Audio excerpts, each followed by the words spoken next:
नहीं, आज हम लोग क्लास 12th का डिटर्मिनेंट पढ़ने जा रहे हैं। डिटर्मिनेंट का वो वीवीआई ऑब्जेक्टिव करेंगे जो आपको एग्ज़ाम में अभी तक आया है या आने वाला है। इसलिए इस वीडियो को थोड़ा भी स्किप नहीं किया जा सकता है। इसलिए आप सारे काम को छोड़ के इस वीडियो पे फोकस करें। आपकी 10 से 15 मिनट आपकी एग्ज़ाम में बहुत अच्छा काम करेगा। इसलिए आप अभी तक क्लास में क्या किए हैं, क्या पढ़े, क्या नहीं पढ़े, उससे कोई मतलब नहीं है। अभी आप क्या पढ़ रहे हैं उससे मतलब है, क्योंकि 1 तारीख से एग्ज़ाम है और आपको अभी जो पढ़ेंगे वही आपको क्लास में याद भी रहेगा, क्योंकि पिछली बातें बहुत कम याद रहती है। इंसान की सबसे बड़ी बीमारी है भूलने वाली, वो सबको होती है और ये कभी ख़त्म नहीं होगी भूलने की बीमारी। एक तरह से अच्छा भी है और एक तरह से ख़राब भी है। चलिए ये सब अच्छी बातें और ख़राब बातें को साइड में रखते हुए वीडियो को स्टार्ट करते हैं। आप मेरे चैनल पे नए हैं तो प्लीज़ चैनल को लाइक, सब्सक्राइब एंड शेयर कर दें और अपने दोस्तों से भी इसे सब्सक्राइब एंड उसे उनके हेल्प के लिए दिखाएं। आज का टॉपिक है डिटर्मिनेंट। डिटर्मिनेंट आप लोग क्लास 10th में, क्लास 9th में कहीं नहीं पढ़े हैं, सिर्फ क्लास 12th में पढ़ने को मिलता है। ठीक है, इसे पढ़ने के लिए आपको कुछ नहीं चाहिए, बस सिंपल सी जोड़ घटाओ गुना भाग आना चाहिए। अगर ये आपको आता है तो डिटर्मिनेंट आप बहुत अच्छे तरीक़ा से सोल्व कर सकते हैं। ठीक है, चलिए वीडियो को स्टार्ट करते हैं। पहले तो ऑर्डर समझते हैं। ठीक है, देखिए डिटर्मिनेंट होता है, ये क्या चीज़ का सिंबल है, ये आप लोग जानते हो, ये मैट्रिक्स का सिंबल है। क्या चीज़ का सिंबल है? मैट्रिक्स का सिंबल है। और ये डिटर्मिनेंट का सिंबल है। मैट्रिक्स हमेशा ऐसे रहता है और डिटर्मिनेंट हमेशा ऐसे रहता है। ठीक है, मॉड के फॉर्म में रहता है डिटर्मिनेंट। डिटर्मिनेंट का एक वैल्यू आती है, नेचुरल नंबर निकल के आते हैं डिटर्मिनेंट का वैल्यू, लेकिन मैट्रिक्स का कोई वैल्यू नहीं होता है। मैट्रिक्स के फॉर्म में उसका रिजल्ट आता है, लेकिन डिटर्मिनेंट का क्या, एक नेचुरल नंबर के फॉर्म में आता है। नेचुरल नंबर के फॉर्म में उसका रिजल्ट भी आता है। ये मैट्रिक्स और डिटर्मिनेंट के बीच डिफरेंट हो गया। ठीक है, आपसे कोई पूछते मैट्रिक्स और डिटर्मिनेंट के बीच क्या डिफरेंट है, तो इसका सिंबल डिफरेंट होता है और दोनों को एक तरीक़ा से लिखा जाता है। ठीक है, लेकिन डिटर्मिनेंट का कोई नेचुरल वैल्यू नहीं आता है, वो डिटर्मिनेंट फॉर्म में ही उसका आंसर आता है। लेकिन डिटर्मिनेंट का नहीं, डिटर्मिनेंट का एक नेचुरल फॉर्म में आता है, लेकिन मैट्रिक्स का एक नेचुरल फॉर्म में नहीं आता है। मैट्रिक्स का आंसर हमेशा मैट्रिक्स ही फॉर्म में आएगा। ठीक है, चलिए मैट्रिक्स पढ़े हैं, नहीं तो फिर से मैट्रिक्स का एक वीडियो लेके आएंगे हम। ठीक है, उसमें आप अच्छा से मैट्रिक्स पढ़ लीजिएगा। देखिए ये मैट्रिक्स है, ये मैट्रिक्स है, ये डिटर्मिनेंट है। ए भी 2/2 के है, ए भी 2/2 है। ये 2/2 क्यों बोला जाता है? क्योंकि इसमें 2 रो और 2 कॉलम है। कॉलम बोलते हैं इसको C1 C2 और रो बोलते हैं R1 R2। ठीक है, क्या बोलते हैं, हम साफ से बता देते हैं। इसको बोलते हैं R1, इसको बोलते हैं R2, इसको बोलते हैं C1, इसको बोलते हैं C2 और इसी को कहते हैं 2/2 हो गया तो पहले m/n के फॉर्म में लिखाता है। ठीक है, m/n कहने का मतलब क्या हुआ, m से हम दर्शाते हैं रो को और n से दर्शाते हैं हम कॉलम को। ठीक है, जब भी m/n के फॉर्म में 2/2 लिखा हुआ है तो इसमें समझ जाइएगा रो की संख्या 2 है और कॉलम की संख्या भी 2 है। ठीक है, चलिए इतना काफ़ी है आपके लिए। ये 3/3 का है, ये 3/3 का है। ठीक है, ये हमेशा स्क्वायर फॉर्म में रहता है। स्क्वायर फॉर्म कहने का मतलब क्या हुआ, स्क्वायर फॉर्म कहने का मतलब हुआ कि जितने रो है उतने कॉलम भी होंगे, तभी वो स्क्वायर फॉर्म में होंगे। ठीक है, इतना मत समझ लेगा, डिटर्मिनेंट हमेशा स्क्वायर फॉर्म में रहता है। ये देख लीजिए, एक बात और बता देते हैं, डिटर्मिनेंट का एक वैल्यू निकालने के लिए जब 2/2 का डिटर्मिनेंट रहे उसका एक नेचुरल वैल्यू निकालना है। तो समझ लीजिएगा यहाँ 2/2 रहे, जैसे 1 2 3 4 है। ठीक है, और इक्वल करना है, इसका मान निकालना है। तो यहाँ देखिए A1 A11 A12 A21 A22। अब इसका वैल्यू निकालना है तो क्या है रूल्स, A11 में मल्टीप्लाई कितना हुआ A22 से माइनस A12 इंटू A21। जैसे ए वाला इसके साथ मल्टीप्लाई हुआ, ए वाला इसके साथ मल्टीप्लाई हुआ और बीच में माइनस हुआ। ठीक है, इसी प्रकार इसको करेंगे तो 1 में 4 से मल्टीप्लाई करेंगे तो 4, माइनस 3 में 2 से करेंगे तो 6। इसका आंसर कितना आया? -2। -2 आया ना। इसी प्रकार इसका मान निकलता है। चलिए अब 3/3 के रहे तो उसका मान कैसे निकालेंगे? 3/3 के रहे तो उसका मान निकालने के लिए देख लीजिए यहाँ पे 3/3 के रहे तब A11 जैसे ऐसे सजा रहे, A11 A12 A13 A21 A22 A23 और A31 A32 A33 ऐसा रहते। इसके लिए इसमें एक रो या एक कॉलम को हम लेंगे। ठीक है, अगर रो लेते हैं तो कॉलम को नहीं, कॉलम लेते हैं तो रो को नहीं। ठीक है, पहले हम ले रहे हैं ए रो को लेकर चल रहा है R1 से। ठीक है, R1 से लेकर चल रहे हैं तो R1 से चलने से क्या होगा, पहले जो अंक लेते हैं, जैसे एज हम बता दें, पहले हम लिए रो में A11 लिए ना, जब भी ऐसा लेंगे ना तो इसके सामने और इसके सामने वाले अंक को झांक लेंगे, लिखेंगे A11 ऐसे ब्रैकेट, इसमें जो बचेगा ना वो लिख देंगे। क्या बचा? A22 A23 ऐसा ना बचा। फिर लिखेंगे A21 माइनस, इसमें हमेशा होगा तो एक प्लस एक माइनस फिर प्लस। ठीक है, प्लस माइनस प्लस, ये एक रूल्स याद कर लीजिएगा, प्लस माइनस प्लस करके। और फिर A21 के लीजिएगा तो इसको लिए तो इसके सामने वाला झाँक लेंगे तो कौन बचा? A21 A21 A23 A31 A33 इतना बचा।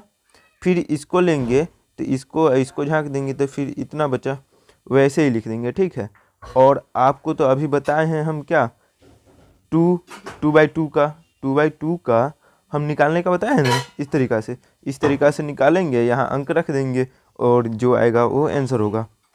ठीक है, और इसमें हमेशा यहाँ देखिए इसको बोलेंगे प्लस क्यों किए, इसको माइनस क्यों किए, तो इसको माइनस या प्लस करने का यहाँ सब पे माइनस होता है। ठीक है, सब पे माइनस होता है, लेकिन यहाँ देखिए A11 करिएगा तो A1 एक जोड़िएगा तो कितना होगा? 2, -1 की पावर 2 कितना होगा? +1।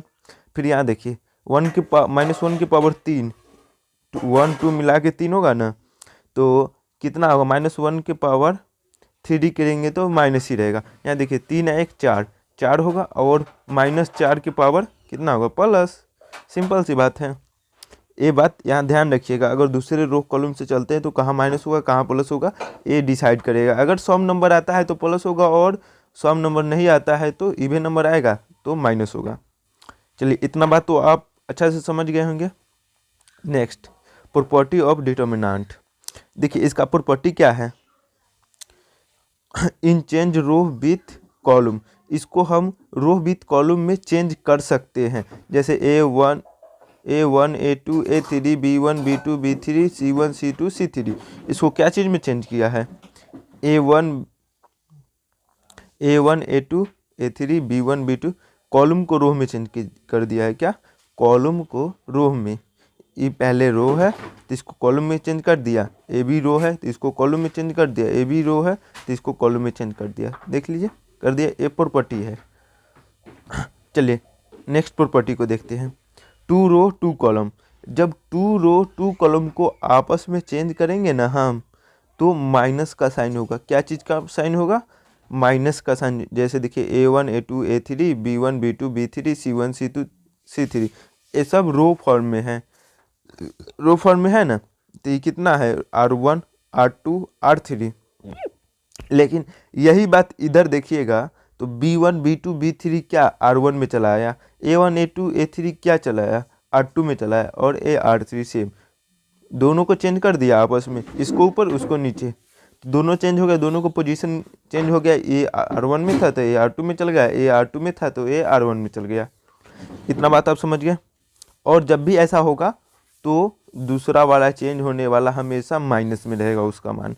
ठीक है, वो बराबर ही रहेगा लेकिन उसका मान माइनस में रहेगा।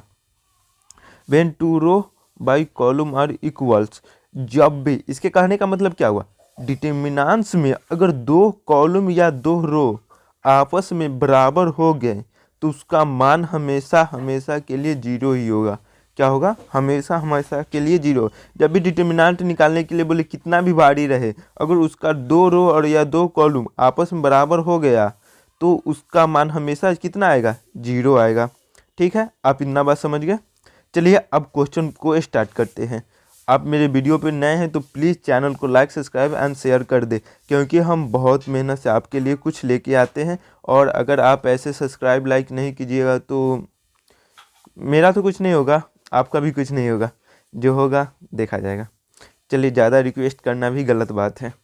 क्वेश्चन को स्टार्ट करते हैं। आपका क्वेश्चन है डिटर्मिनेंट्स का BC CA AB 1 1 1 और 1/A 1/B 1/C। इसका आंसर कितना होगा। इसके आंसर निकालने के लिए आप सबसे पहले इसका प्रॉपर्टी का यूज कीजिएगा। प्रॉपर्टी का कीजिएगा, कौन सा प्रॉपर्टी का, तो आप प्रैक्टिस कीजिएगा तो आपको खुद ब खुद पता चल जाएगा कौन सा प्रॉपर्टी का कब यूज करना है। अभी हम बता दे रहे हैं, आपको पता है तो ठीक है, नहीं तो हम बताते हैं। ठीक, आप इसका आंसर गेस कीजिएगा। इसमें आंसर दिया हुआ है लेकिन आप सोल्यूशन के साथ आंसर निकालिएगा, तभी आपका भाई है। ठीक है, आपका इसमें जैसे BC CA AB 1 1 1 है, इसमें हम चाहते हैं सबका मान 1 1 1 आ जाए, तो 2 बराबर हो जाएगा तो इसका मान कितना आता है, 0 आता है। जब डिटर्मिनेंट्स में 2 कॉलम या 2 रो का मान इक्वल आ गया तो उसका मान 0 होगा। तो इसमें देख लीजिए, अगर कॉलम 1 में हम ABC से भाग दे देते हैं तो क्या आ जाएगा, BC से BC कट जाएगा, A बचेगा, फिर B बचेगा, फिर C बचेगा। जैसे BC में ABC से भाग देते हैं, ठीक, तो यहाँ BC से BC कट गया तो 1/A बचेगा, यहाँ पे 1/B बचेगा, 1/C बचेगा। जैसे यहाँ इक्वल है 1/A 1/B 1/C 1/A 1/B 1/C equal आ जाएगा तो इसका मान क्या हो जाएगा, 0 हो जाएगा, जो कि ऑप्शन नंबर B में दिख रहा है। ऑप्शन नंबर B में दिख रहा है या। चलिए नेक्स्ट क्वेश्चन, यहाँ देखिए 1 1 1 1 1/1 है, 3/3 के डिटर्मिनेंट्स के A स्क्वायर करते हैं तो किसका मान कितना मान आता है। जब यहाँ A स्क्वायर करोगे ना तो यहाँ 3A आएगा, यहाँ A क्यूब करोगे ना तो यहाँ 4A आएगा। यहाँ जितना रहेगा वहाँ से एक ज़्यादा यहाँ रहेगा, तो इसलिए आपका आंसर B हो जाएगा। ये ट्रिक याद कर लीजिएगा। देखिए यहाँ पे x + y 2 5j इतना है, तो इसमें हमें y का मान निकालना है। जिसका मान निकालना रहेगा ना उसी से हम चलेंगे, ज़्यादा हमें लेंदी नहीं करना। तो यहाँ x y बराबर 8 लेके चलेंगे 8, तो यहाँ x बराबर कितना लिख देंगे 8/y। ठीक, 8/y लिखेंगे। जब 8/y करेंगे तो 8/y + y बराबर 6 इतना होगा। जब 6 एलसीएम लेंगे तो क्या हो जाएगा, 8 + y बराबर y² बराबर 6y। जब 6y के इधर लाइए y बराबर इधर -6y और +8 हो जाएगा, ठीक, बराबर 0। इसे कीजिएगा कैलकुलेशन तो आपका आंसर 5 आ जाएगा।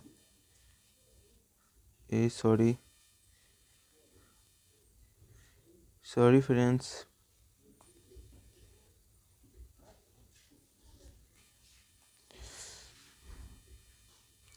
कितने नंबर क्वेश्चन पे थे, हाँ यहाँ थे। आपका आंसर राइट C आ जाएगा। ठीक है, चलिए नेक्स्ट क्वेश्चन पे।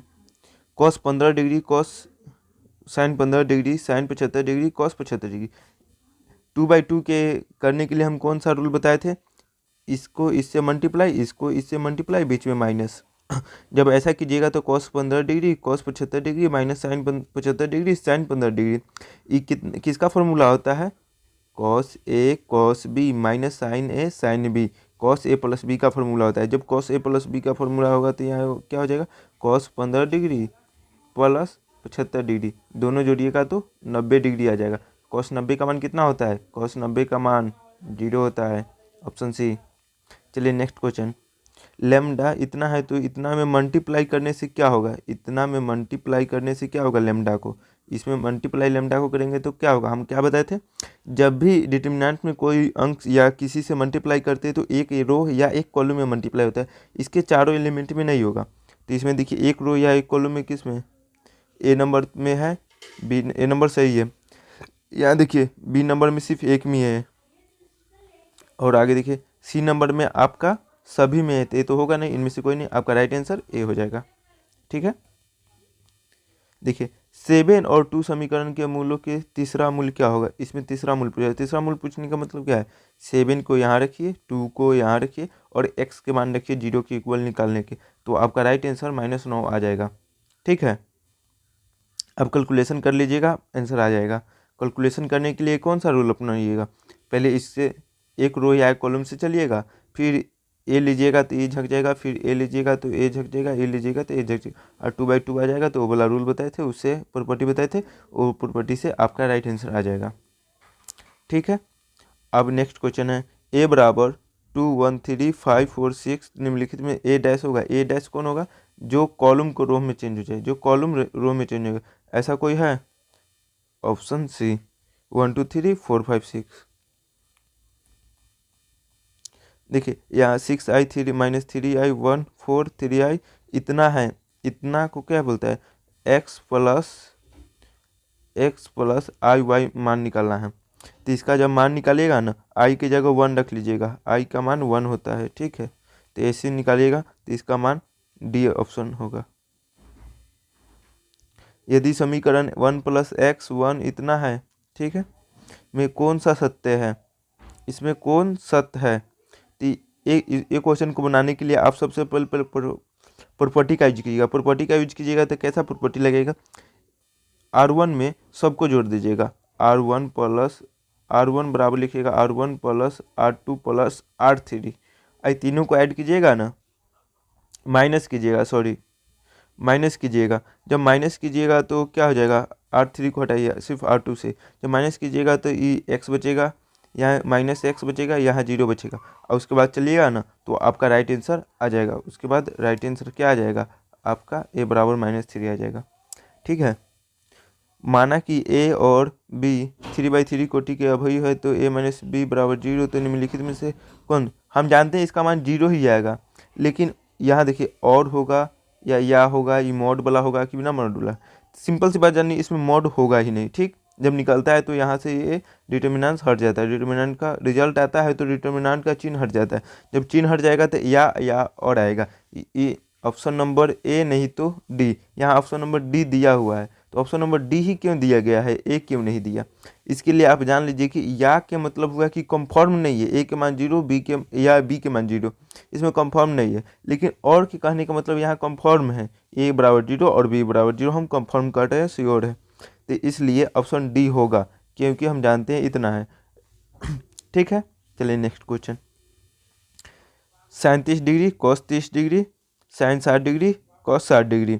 ठीक है, तो आपको इसको सोल्व करना है। इसको सोल्व कैसे कीजिएगा, इसको सोल्व करने के लिए आप सबसे पहले ये वाला रूल नंबर, दोनों में मल्टीप्लाई, बीच में माइनस, तो 37 degree cos 60 degree minus minus, यहाँ पे माइनस है तो minus minus plus cos 60 degree sin 60 degree cos 30 degree. जब इतना हो जाएगा तो sin a cos b sin क्या हो जाएगा, sin b cos a, ऐसे होगा। ऐसे होने के बाद ये क्या चीज़ का फॉर्मूला आ जाता है, sin a + b का। sin a + b का हो जाएगा तो sin 60 और 90 जोड़ के कितना होगा, 90। sin 60 और 30 जोड़ेंगे तो कितना होगा, 90 होगा। 90 sin 90 का मान कितना होता है, 1 होता है। एक मिनट फ्रेंड्स, चलिए नेक्स्ट क्वेश्चन पे। नेक्स्ट क्वेश्चन है आपका सारणिक 2 3 4 5 6 8 और 6x 9x और 12x। ऐसे क्वेश्चन को प्रॉपर्टी से सोल्व कीजिएगा। प्रॉपर्टी से सोल्व कीजिएगा तो क्या हो जाएगा, इसमें से हम ले लेते हैं कॉमन। ठीक, इसमें से हम कॉमन लेते हैं तो कितना कॉमन लेंगे तो इक्वल आ जाएगा। इसमें से हम 3 कॉमन लेते हैं, 3x कॉमन लेते हैं तो 3x कॉमन बाहर निकाल देंगे तो यहाँ कितना बचेगा, 2 3 4, ए बराबर हो गया, तो इसका मान हमेशा 0। जब डिटर्मिनेंट्स में 2 कॉलम या 2 रो का मान बराबर आया तो उसका आंसर 0 होगा। ठीक है, देख लीजिए क्वेश्चन ये आ गया 1 1 1 x y z और x² y² z²। जब इसको सॉल्व कीजिएगा, जैसे प्रॉपर्टी से चलिएगा, इसमें इससे घटाइएगा तो ये 0 हो जाएगा, फिर इसमें इससे घटाइएगा तो ये 0 हो गया, और इससे चलिएगा तो आपका राइट आंसर ऑप्शन बी आ जाएगा, x - y y - z और z - x, ये वाला आ जाएगा। ठीक है, चलिए नेक्स्ट क्वेश्चन, डिटर्मिनेंट्स इतना का a² करेंगे तो क्या मान आएगा, इसमें मान वही आएगा, बस इसका सिंबल चेंज हो जाएगा, दोनों में माइनस हो जाएगा। ठीक है, ऑप्शन नंबर बी। यहाँ देखिए आपका क्वेश्चन है 2x5 इतना है, इतना को इसमें कितना एक्स वाई का मान बताना है। एक्स वाई के मान बताने के लिए पहले 2 से मल्टीप्लाई करेंगे। तो डिटरमिनेंट में क्या रूल्स है, 2 से मल्टीप्लाई करेंगे तो एक रो में करेंगे या एक कॉलम में करेंगे। ठीक, तो हम इसमें रो में करते हैं, रो में मल्टीप्लाई करते हैं। तो रो में मल्टीप्लाई करने 2x और 10 हो जाएगा। ठीक, 10 हो जाएगा तो x के मान निकालने के लिए 2x, तो 2x बराबर 4, तो x बराबर 2 और y के मान चलेंगे तो y के मान 6 आ जाएगा। ऐसे ही y के मान कितना आ गया, 6 आ गया।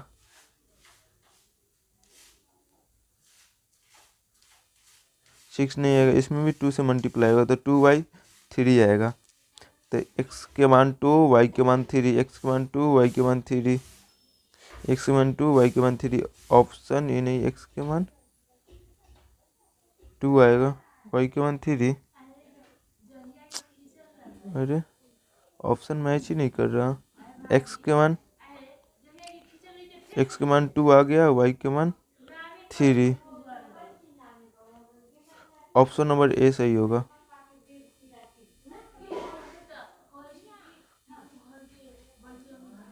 यदि ए एक 2 इंटू 2 सारणिक है जिसका मान 5, तो 2a का मान होगा, 2a के मान कितना होगा,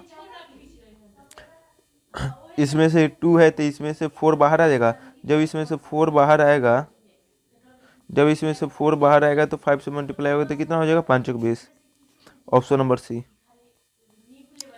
17 नंबर क्वेश्चन देखिए, 10 2 13 6, अगर 10 2 30 6, अगर इसका निकालेगा तो क्या रूल है, ऐसे ऐसे 10 में 6 से मल्टीप्लाई कीजिएगा 60, माइनस 30 में 2 से कीजिएगा तो 60, 60 में से 60 जाएगा तो कितना आएगा, 0 आएगा। आपका ऑप्शन नंबर ए। उस त्रिभुज का क्षेत्रफल निकाले जिसका शीर्ष इतना है। त्रिभुज का शीर्ष इतना है, ठीक है, शीर्ष इतना है, कितना है, 3 8 5 2 और -4 2, इतना शीर्ष है ना।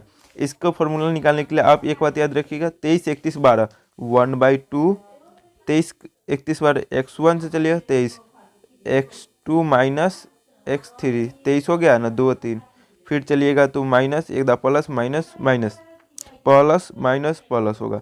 फिर x2 से चलिएगा 23 31, तो 31 करने का मतलब इतना हुआ x1, और फिर प्लस चलिएगा तो 23 31 12 12 चलिएगा तो 1 2, और इसको सोल्व कीजिएगा तो आपका आंसर आ जाएगा। ठीक है, आंसर क्या आ जाएगा, इसमें आंसर नहीं दिया हुआ है, डी ऑप्शन है। ठीक है, तो आप निकालिएगा, जो आंसर आएगा देख लीजिएगा।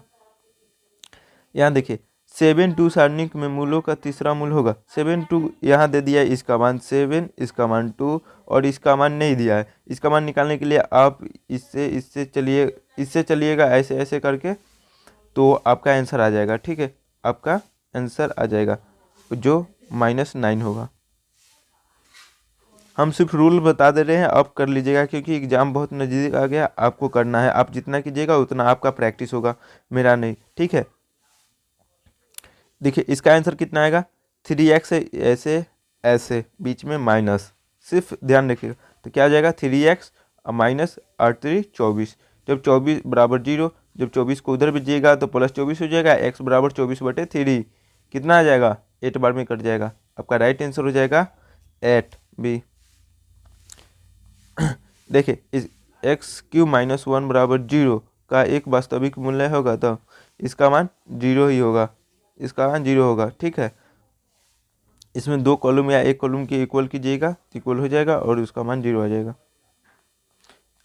इसका आंसर देख लीजिए, सारणी कितना है, इतना का मान निकालने के लिए हम फार्मूला क्या बताए थे, रो से चलिए या कॉलम से चलिए। ऐसे हम रो से चलते हैं तो इसको लेते हैं तो इसको झाँकते हैं, इसको लेते हैं तो इसको झाँकते हैं, इसको लेते हैं तो इसको झाँकते हैं, और जो जो बचेगा उसको लिखते जाएंगे और आपका आंसर आ जाएगा ऑप्शन नंबर सी 134।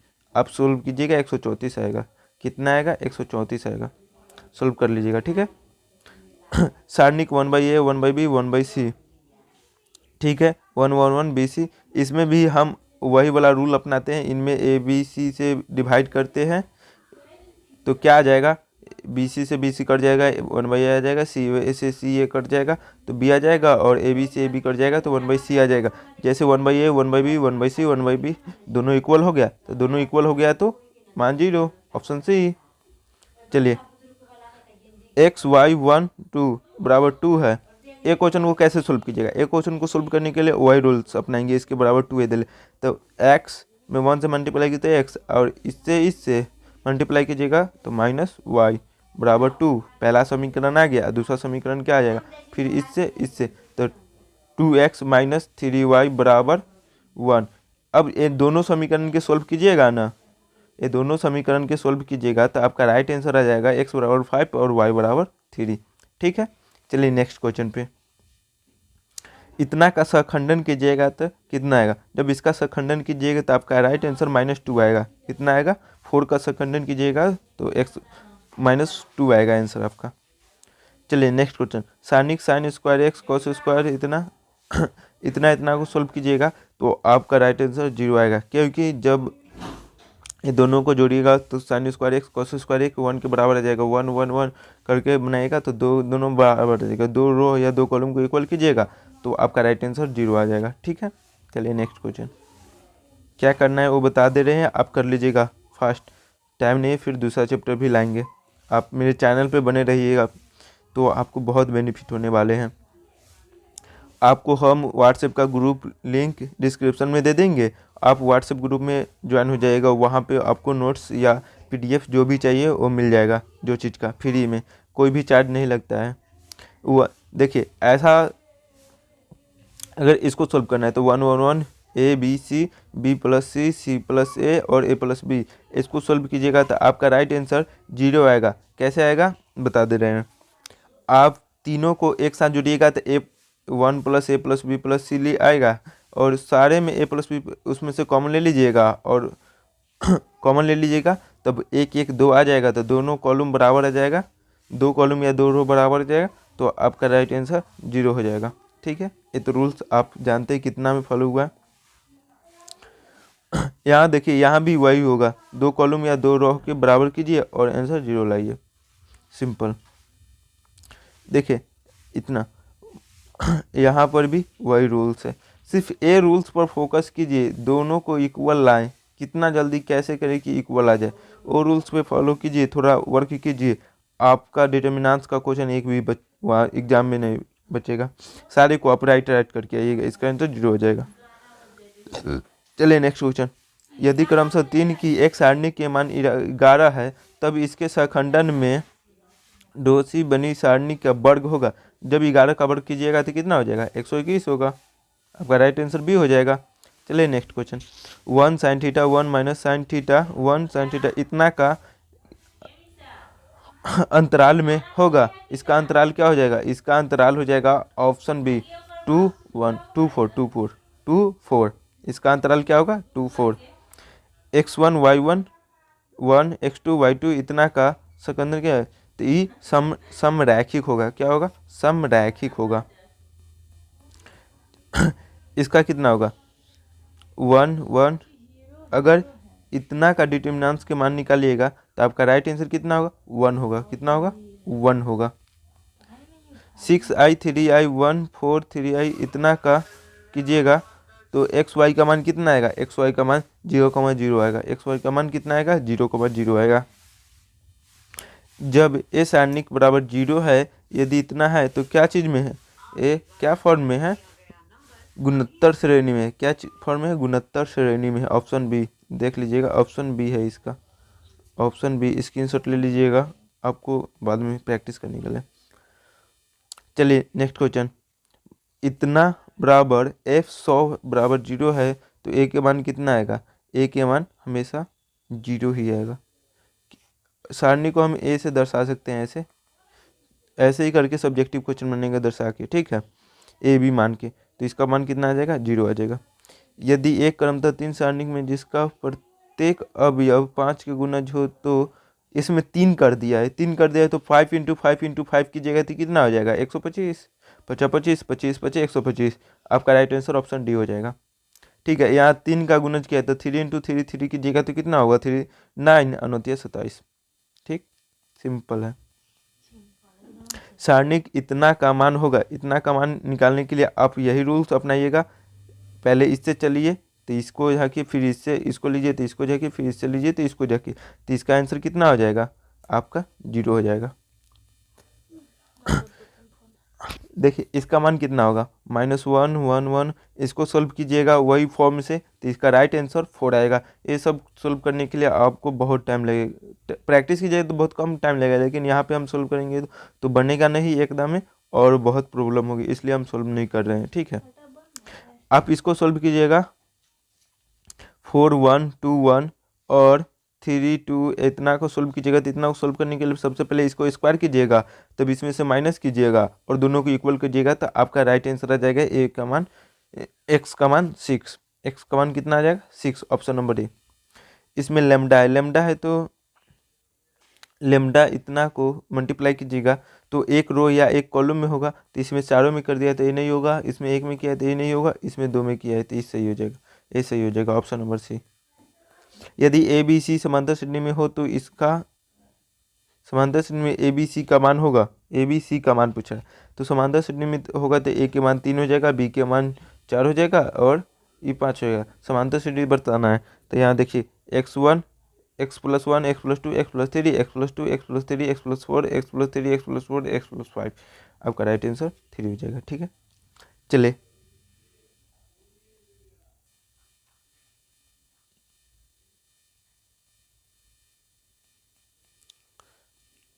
यदि 7 और 2 समीकरण इतना बराबर 0 तो मूलों का तीसरा होगा। इसका आंसर आप सोल्व कीजिएगा, 7 2 रखा तो -9 आएगा, ये क्वेश्चन पहले भी ऊपर कर चुके हैं। इसका मान हमेशा 0 ही आएगा। ऐसा क्वेश्चन देखिएगा आप राइट आंसर 0 मारिएगा। क्या मारिएगा? Right answer 0 मारिएगा। माना कि ये व्युत्क्रम अभी जिसका क्रम 2 × 2 है तो मॉड ए डी जे ए होगा कितने के बराबर होगा? ए हमेशा मॉड ए के बराबर होगा। ठीक है, मेरे वीडियो को देखने के लिए लास्ट तक थैंक यू सो मच। और मेरे व्हाट्सएप ग्रुप आपको मिल